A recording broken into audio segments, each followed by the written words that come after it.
നമസ്കാരം. മലയാളി വാർത്ത ഇൻസൈഡിലേക്ക് സ്വാഗതം. അന്ന് വെളുപ്പിന് കേരള പോലീസ് രാഹുലിൻ്റെ വീട് വളഞ്ഞ് കസ്റ്റഡിയിലെടുത്ത് കൊണ്ടുപോയത് അമ്മയുടെ കൺമുന്നിൽ വെച്ചാണ്. അതേ അമ്മ ബീന ഇന്ന് രാഹുൽ മാങ്കൂട്ടത്തിലിനെ ചേർത്ത് പിടിച്ച് കണ്ണു നിറഞ്ഞു നിൽക്കുന്നു. ഇത് മറ്റൊരു വിജയാഹ്ലാദമാണ്. നവകേരള ബസ്സിന് നേർക്ക് കോൺഗ്രസ് പ്രവർത്തകർ നടത്തിയ ചില പ്രതിഷേധ മാർച്ചുകൾ, അതിനെ കായികമായി CPM-ഉം കേരള പോലീസും നേരിട്ടപ്പോൾ ഒരു പ്രതിഷേധ മാർച്ച് തിരുവനന്തപുരത്ത് സെക്രട്ടേറിയറ്റിന് മുന്നിൽ വെച്ച് നടത്തി. രാഹുൽ മാങ്കൂട്ടത്തിലിൻ്റെ നേതൃത്വത്തിലാണ് അന്ന് പ്രതിഷേധ മാർച്ച് സംഘടിപ്പിച്ചത്. പ്രതിഷേധ മാർച്ചിൽ കലിപൂണ്ട മുഖ്യമന്ത്രി പിണറായി വിജയൻ രാഹുലിനെ വീട്ടിൽ കയറി അറസ്റ്റ് ചെയ്യാൻ ഉത്തരവിട്ട കാഴ്ച. തുടർന്ന് തിരുവനന്തപുരം കന്റോൺമെന്റ് പോലീസ് നേരെ അടൂരിലെ രാഹുൽ മാങ്കൂട്ടത്തിലിൻ്റെ വീട്ടിലെത്തി. പുലർച്ചെ മാങ്കൂട്ടത്തിലിനെ അറസ്റ്റ് ചെയ്ത് കസ്റ്റഡിയിലെടുത്ത് കൊടുംകുറ്റവാളിയെപ്പോലെ തിരുവനന്തപുരത്തേക്ക്. അന്ന് പോലീസ് ജീപ്പിലിരുന്ന് രാഹുൽ മാങ്കൂട്ടത്തിൽ മാധ്യമപ്രവർത്തകരോട് പറഞ്ഞു, പിണറായി വിജയന് ചെയ്യാൻ കഴിയുന്നതൊക്കെ ചെയ്യട്ടെ, ഇനി ഞങ്ങൾ തുടങ്ങും. അതെ, രാഹുൽ മാങ്കൂട്ടത്തിൽ തുടങ്ങിക്കഴിഞ്ഞു. ഇന്ന് പാലക്കാട് നിന്നുയരുന്ന ആ ഗർജനം നാളുകളിൽ തിരുവനന്തപുരത്തെ നിയമസഭയിൽ മുഴങ്ങും. അത് താങ്ങാൻ മുഖ്യമന്ത്രി പിണറായി വിജയന് കഴിയില്ല എന്ന് കേരളത്തിന് കൃത്യമായി അറിയാം. പാലക്കാട് തെരഞ്ഞെടുപ്പ് പ്രഖ്യാപിച്ച് മണിക്കൂറുകൾക്കുള്ളിൽ കോൺഗ്രസ് തങ്ങളുടെ സ്ഥാനാർത്ഥിയെ പ്രഖ്യാപിച്ചു. രാഹുൽ മാങ്കൂട്ടത്തിലിൻ്റെ പേര് പ്രഖ്യാപിക്കാൻ കോൺഗ്രസിന് ഒട്ടും സമയം വേണ്ടി വന്നില്ല. ഇതിൽ വിറപൂണ്ട CPM P. സരിനെ അടർത്തിയെടുത്തുകൊണ്ട് രാഹുലിനെതിരെ കരുനീക്കം നടത്തി. സെക്രട്ടേറിയറ്റ് മാർച്ചിലെ സംഘർഷവുമായി ബന്ധപ്പെട്ട ചില ജാമ്യ വ്യവസ്ഥകൾ എല്ലാ തിങ്കളാഴ്ചയും തിരുവനന്തപുരം കന്റോൺമെന്റ് പോലീസ് സ്റ്റേഷനിലെത്തി ഒപ്പിടണം എന്നതാണ് ഒരു ജാമ്യ വ്യവസ്ഥ. ഈ ജാമ്യ വ്യവസ്ഥ മാറ്റിത്തരണമെന്നാവശ്യപ്പെട്ട് രാഹുൽ മാങ്കൂട്ടത്തിൽ കോടതിയെ സമീപിച്ചു. എന്നാൽ ജാമ്യ വ്യവസ്ഥയിൽ ഇളവ് നൽകരുത് എന്ന് പോലീസ് കോടതിയോട് അഭ്യർത്ഥിച്ചു. രാഹുലിന് ജാമ്യം നൽകിയാൽ അത് സമൂഹത്തിന് ഒരു തെറ്റായ സന്ദേശം നൽകുമെന്നാണ് പോലീസ് കോടതിയിൽ പറഞ്ഞത്. എന്നാൽ ജനങ്ങൾ രാഹുൽ മാങ്കൂട്ടത്തിലിന് ജാമ്യമല്ല, വിജയമാണ് നൽകിയിരിക്കുന്നത്. എന്നാൽ പാലക്കാട്ടെ ജനത രാഹുലിന് ജാമ്യമല്ല നൽകുന്നത്. രാഹുലിനെ വിജയം നൽകി അനുഗ്രഹിച്ചവർ തിരുവനന്തപുരത്തേക്ക് പറഞ്ഞയക്കുമ്പോൾ ഇത് മറ്റൊരു സന്ദേശമാണ് കേരളത്തിന് നൽകുന്നത്. തൻ്റെ അമ്മയുടെ മുന്നിൽ വെച്ച് തന്നെ അറസ്റ്റ് ചെയ്യണമെന്നത് പിണറായി വിജയന്റെ തീരുമാനമായിരുന്നു എന്ന് രാഹുൽ മാങ്കൂട്ടത്തിൽ ഒരിക്കൽ തുറന്നടിച്ചിരുന്നു. പിണറായി വിജയനെതിരെ താൻ നടത്തിയ വിമർശനങ്ങളിൽ കലിപൂണ്ടാണ് പിണറായി പോലീസിനെ ഉപയോഗിച്ച് തന്നെ ക്രൂരമായി അറസ്റ്റ് ചെയ്ത് തിരുവനന്തപുരത്തേക്ക് കൊണ്ടുവന്നത്. അതേ അമ്മയിത അങ്ങ് പാലക്കാട്ട് രാഹുൽ മാങ്കൂട്ടത്തിലിനെ ചേർത്ത് പിടിക്കുന്നു. ഒരിക്കൽ അറസ്റ്റ് ചെയ്ത പോലീസിന് മുന്നിൽ പാലക്കാട് കീഴടക്കി വിജയശ്രീ ലാളിതനായി നിൽക്കുന്ന രാഹുൽ മാങ്കൂട്ടത്തിലിനെ അമ്മ ചൂണ്ടിക്കാട്ടിത്തരുന്നു. പിണറായി വിജയന്റെ ഭരണത്തിന് ശേഷം മകൻ മുഹമ്മദ് റിയാസിന് ഭരണം ഏൽപ്പിച്ചു കൊടുക്കാൻ ഇത് സാമന്ത രാജ്യമല്ല എന്നൊരിക്കൽ പിണറായി വിജയനോട് പറഞ്ഞിരുന്നു രാഹുൽ മാങ്കൂട്ടത്തിൽ. പിണറായി വിജയൻ കേരളത്തിന്റെ സാമന്ത രാജാവൊന്നുമല്ല. പിണറായി കഴിയുമ്പോൾ മരുമകൻ അധികാരത്തിൽ വരാൻ ഇത് സാമന്ത രാജ്യമല്ല എന്നൊരിക്കൽ ശക്തമായ ഭാഷയിലാണ് രാഹുൽ പറഞ്ഞത്. 2016 ഷാഫി പറമ്പലിന് ലഭിച്ച 17,483 എന്ന റെക്കോർഡ് ഭൂരിപക്ഷവും തകർത്തെറിഞ്ഞുകൊണ്ടാണ് ഇപ്പോൾ രാഹുലിന്റെ കുതിപ്പ്. ടെലിവിഷൻ ചർച്ചകളിൽ മൂർച്ചയുള്ള വാദമുഖങ്ങളുമായി കോൺഗ്രസിനെ പ്രതിരോധിച്ചുയർന്നു വന്ന ഒരു താരം പെട്ടെന്ന് തന്നെ യുവാക്കൾക്കിടയിൽ ഒരു ഹരമായി മാറി രാഹുൽ മാങ്കൂട്ടത്തിൽ. BJPയുടെ A ക്ലാസ് മണ്ഡലമായ പാലക്കാട്ട് പാർട്ടിക്ക് ഒറ്റയടിക്കിപ്പോൾ കുറഞ്ഞിരിക്കുന്നത് 10,000-ലേറെ വോട്ടുകൾ. ഷാഫി പറമ്പിലിന് ശേഷം പാലക്കാട് ആരെന്ന ചോദ്യത്തിന് ഉത്തരമാണ് കോൺഗ്രസ് രാഹുൽ മാങ്കൂട്ടത്തിലൂടെ നൽകിയിരിക്കുന്നത്. കോൺഗ്രസിന്റെ യുവരക്തം അങ്ങനെ പാലക്കാട് കീഴടക്കി. ആധികാരികമാണ് രാഹുൽ മാങ്കൂട്ടത്തിലിന്റെ വിജയം. ആരോപണങ്ങളുടെ തീക്കാറ്റുയർത്തിയ P. സരിനെ മലർത്തിയടിച്ചുകൊണ്ട് രാഹുൽ മാങ്കൂട്ടത്തിൽ ഇപ്പോൾ കാത്തുസൂക്ഷിക്കുന്നത് കോൺഗ്രസിന്റെ മാത്രം വിജയമല്ല, മറിച്ച് ഒരു മുന്നണിയുടെ ആത്മവിശ്വാസമാണ്. തൃശൂരിന്റെ വിജയത്തുടർച്ച പാലക്കാട് ആവർത്തിക്കും എന്ന ആത്മവിശ്വാസത്തോടെയാണ് പാലക്കാട് മണ്ഡലത്തിലേക്ക് C. കൃഷ്ണകുമാർ എത്തിയത്.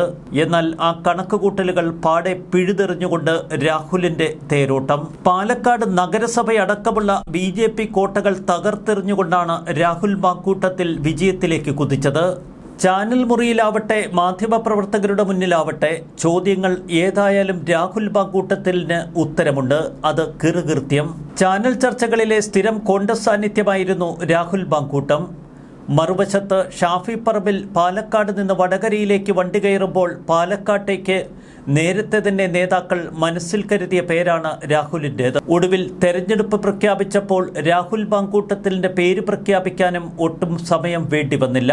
ആ തീരുമാനം തെറ്റായിപ്പോയില്ല എന്ന് തെളിയിക്കുന്നതാണ് ഇപ്പോൾ രാഹുൽ മാങ്കൂട്ടം നേടിയിരിക്കുന്ന ആധികാരിക വിജയം. ഒറ്റപ്പാലംകാരനായ യുവനേതാവ് പി സരിൻ ആരോപണങ്ങളുടെ കെട്ടഴിച്ചു വിട്ട ദിവസങ്ങൾ, അതിനു മുന്നിൽ പതറാതെ നിന്ന് പൊരുതിയ രാഹുലിന്റെ കരുത്തിന് മുന്നിലാണ് ഇപ്പോൾ കോൺഗ്രസ് സല്യൂട്ട് നൽകുന്നത്. ജയിലിൽ കിടക്കുന്നത് മാത്രമല്ല ത്യാഗമെന്നും പാർട്ടിക്ക് തെറ്റുപറ്റിയെങ്കിൽ തിരുത്തണമെന്നും പി സരിൻ വിമത ശബ്ദമുയർത്തി കോൺഗ്രസ് പാർട്ടിയോട് ആവശ്യപ്പെട്ട ദിവസങ്ങൾ. എന്നാൽ വി.ഡി. സതീശനും ടീമും ഒരേ ശ്വാസത്തിൽ ഒരേ സ്വരത്തിൽ രാഹുൽ മാങ്കൂട്ടത്തിലിനെ പിന്തുണച്ച് രംഗത്തെത്തി. ആളുകളുടെ ഹൃദയം കീഴടക്കിയ സമരനായകനാണ് രാഹുൽ.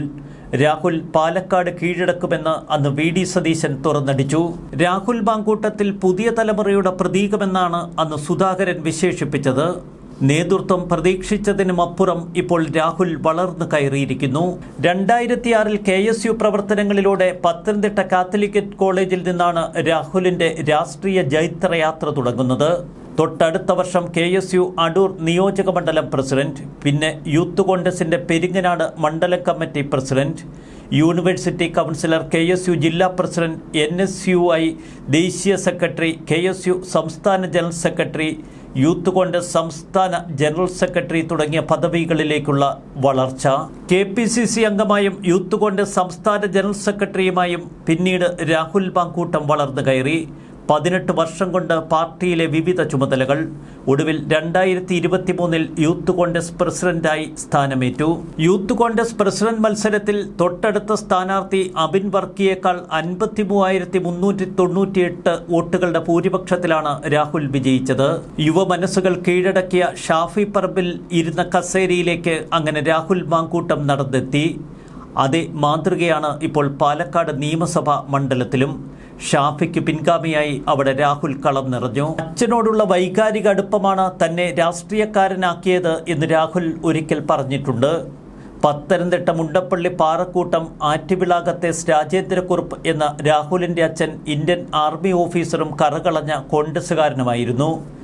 കതറിട്ട് നടക്കുന്ന മനുഷ്യൻ. രാഹുലിന്റെ കുട്ടിക്കാലത്ത് തന്നെ അച്ഛൻ മരണപ്പെട്ടു.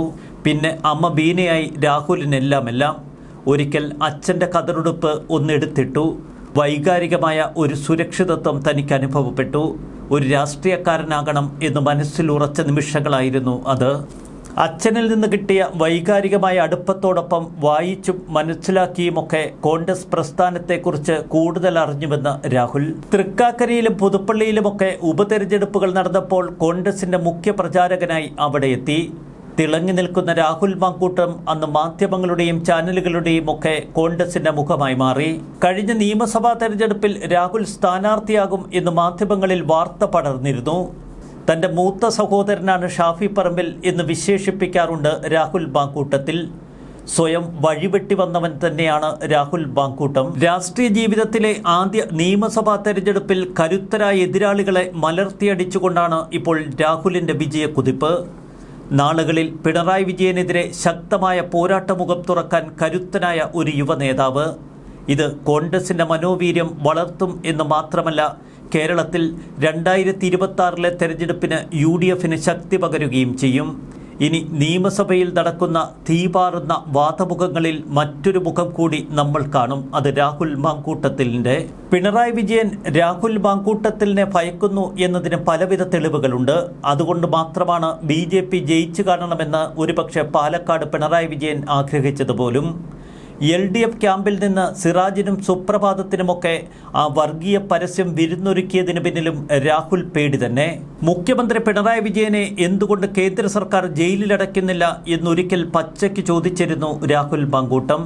ഇന്ത്യയിലെ 2 മുഖ്യമന്ത്രിമാരെ പിടിച്ചകത്തിട്ടിട്ടും കേരളത്തിന്റെ മുഖ്യമന്ത്രി എന്തുകൊണ്ടിതിലെ സ്വൈര്യവികാരം നടത്തുന്നു? ശക്തവും മൂർച്ചയുള്ളതുമായ വാക്കുകൾ. അതാണ് രാഹുലിന്റെ പ്രത്യേകത.